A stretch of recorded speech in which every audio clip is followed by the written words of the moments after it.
Hello welcome back Aisha's കിച്ചണിലേക്ക് എല്ലാവർക്കും സ്വാഗതം.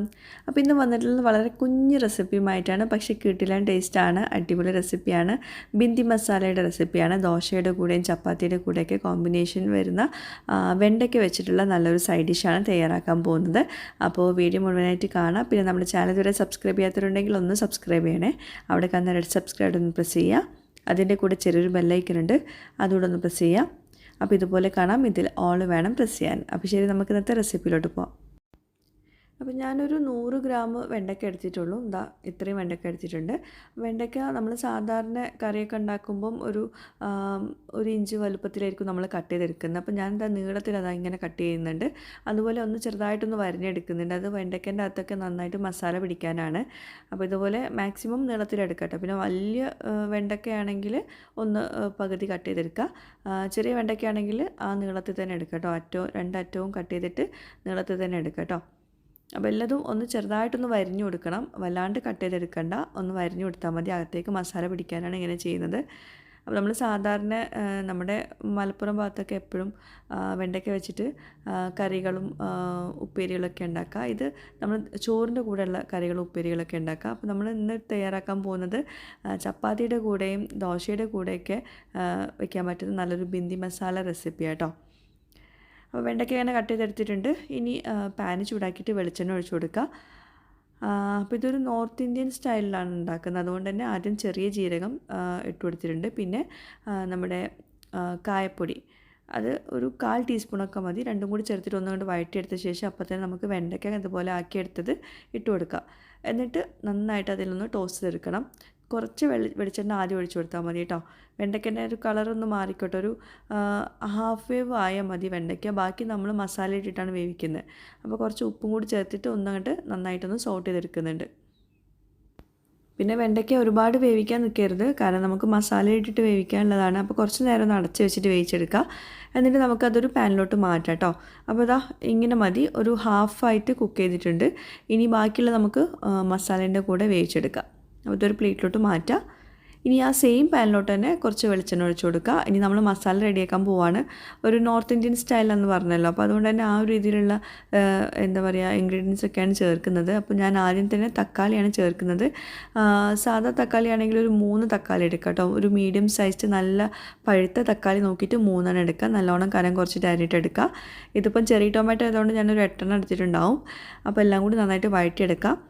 അപ്പോൾ ഞാനിപ്പോൾ എടുത്തത് കുറച്ച് കുറവുണ്ടായിരുന്നു പുളിക്ക്. അപ്പോൾ പുളിയൊക്കെ നോക്കിയിട്ട് വേണം നമ്മൾ ബാക്കിയുള്ളതൊക്കെ ചേർത്ത് കൊടുക്കാൻ കേട്ടോ. അപ്പോൾ ഞാൻ കുറച്ച് ഉപ്പ് ചേർത്തിട്ട് ഒന്നുകൊണ്ട് വഴറ്റിയിട്ട് അടച്ച് വെച്ചിട്ടുണ്ട്. എന്നിട്ട് പിന്നെ നമുക്ക് മസാലപ്പൊടികൾ ചേർത്ത് കൊടുക്കുക. ഒരു 1/2 ടീസ്പൂണ് മഞ്ഞൾപ്പൊടി, ഒരു ടീസ്പൂണ് നിറയെ കാശ്മീരി ചില്ലി പൗഡറും, ഒരു 1/2 ടീസ്പൂണ് നിറയെ മല്ലിപ്പൊടിയും. മസാല കൂടുതലാവണ്ട കേട്ടോ, മസാല കുത്ത് വരും. പിന്നെ ഇതിലോട്ട് നമുക്ക് ഈ ബിന്ദി മസാല ഒക്കെ ഉണ്ടാക്കുമ്പോൾ എപ്പോഴും ചേർക്കുന്ന ഒരു സംഭവമാണ് ആംചൂർ പൗഡർ. അതായത് ഉണക്കിയെടുത്തിട്ടുള്ള മാംഗോ പൗഡറാണ്. അപ്പോൾ അതുണ്ടെങ്കിൽ ചേർത്ത് കൊടുക്കുക, ഇല്ലെങ്കിൽ കുഴപ്പമില്ല. അതൊരു 1/2 ടീസ്പൂണോളം ചേർത്ത് കൊടുത്താൽ മതി. ഇതുപോലത്തെ റെസിപ്പീസിലൊക്കെ ചേർക്കുന്നതാണ്. പിന്നെ അടുത്തായി ചേർക്കാനുള്ളത്, മസാല ഒന്ന് ചെറിയ ഫ്ലെയിമിലിട്ടിട്ടൊന്ന് വഴറ്റിയെടുത്ത ശേഷം നമുക്ക് ചേർക്കാനുള്ളത് തൈര് അല്ലെങ്കിൽ മോര്, അതും അല്ലെങ്കിൽ പുളിവെള്ളം കേട്ടോ. അപ്പോൾ ഇതെല്ലാം നമ്മൾ ചേർത്തിട്ടുള്ള തക്കാളിയുടെ പുളിക്കനുസരിച്ച് വേണം ചേർത്ത് കൊടുക്കാൻ. അപ്പോൾ തൈര് ഇപ്പോൾ ഞാനൊരു 1/4 കപ്പിലും കുറവ് ചേർത്തിട്ടുണ്ട്. തൈരെല്ലാം മോരാട്ടോ ഞാൻ ചേർത്തിട്ടുള്ളത്. തൈരാണെങ്കിൽ 2-3 ടേബിൾ സ്പൂൺ മതിയാവും. നല്ല പുളിയുള്ള തൈര് നോക്കിയിട്ട് 2-3 ടേബിൾ സ്പൂൺ ചേർത്ത് കൊടുക്കുക. പിന്നെ കുറച്ച് വെള്ളം ഒഴിച്ചിട്ട് നന്നായിട്ടൊന്ന് മിക്സ് ചെയ്യുന്നുണ്ട്. ഈ ഒരു മസാല നന്നായിട്ടൊന്ന് കുക്ക് ആയിക്കോട്ടെ കേട്ടോ. നമ്മൾ നല്ലോണം ഒന്ന് വഴറ്റിയെടുക്കാം. കുറച്ച് നേരം ഞാൻ മസാല ഒന്ന് അടച്ച് വെച്ചിട്ട് വേവിച്ചെടുക്കുന്നുണ്ട്. അപ്പോൾ മസാല കുക്കായ ശേഷം നമുക്ക് വെണ്ടയ്ക്ക ഇട്ട് കൊടുക്കാം. ഈ ഒരു സ്റ്റേജിൽ ഉപ്പ് പുളിയൊക്കെ നോക്കാം കേട്ടോ. അപ്പോൾ അത് ടേസ്റ്റ് ചെയ്ത് നോക്കുമ്പോൾ എല്ലാം കറക്റ്റാണ്.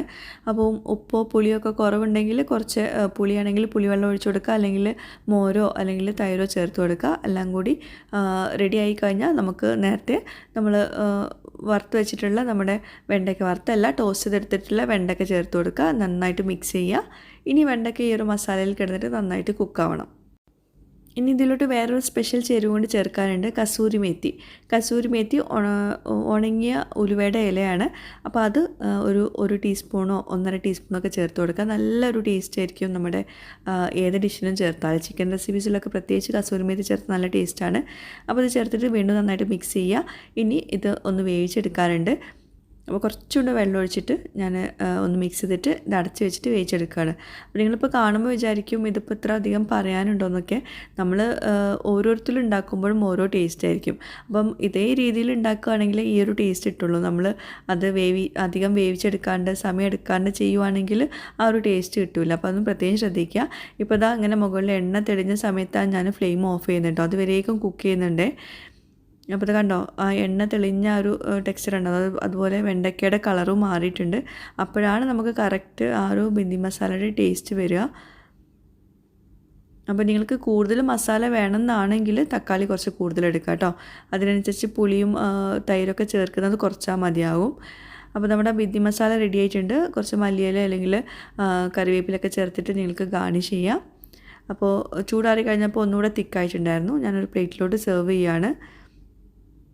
അപ്പോൾ ഇത് നമ്മുടെ ദോശയുടെ കൂടെ, ചപ്പാത്തിയുടെ കൂടെ, ബ്രേക്ക്ഫാസ്റ്റ് ആയിട്ടും ഡിന്നറിനായിട്ടും ഈവൻ ഇനി ചോറിൻ്റെ കൂടെയും നല്ല ടേസ്റ്റാണ്, കഴിക്കാൻ പറ്റുന്ന നല്ലൊരു സൈഡ് ഡിഷാണ്. അപ്പോൾ എല്ലാവരും ഇതുപോലെ ഒന്ന് വെണ്ടയ്ക്ക മസാല തയ്യാറാക്കി നോക്കാം കേട്ടോ. തീർച്ചയായിട്ടും ഞാൻ ഒരുപാട് റെസിപ്പീസൊക്കെ വെണ്ടയ്ക്കയുടെ ഷെയർ ചെയ്തിട്ടുണ്ട്.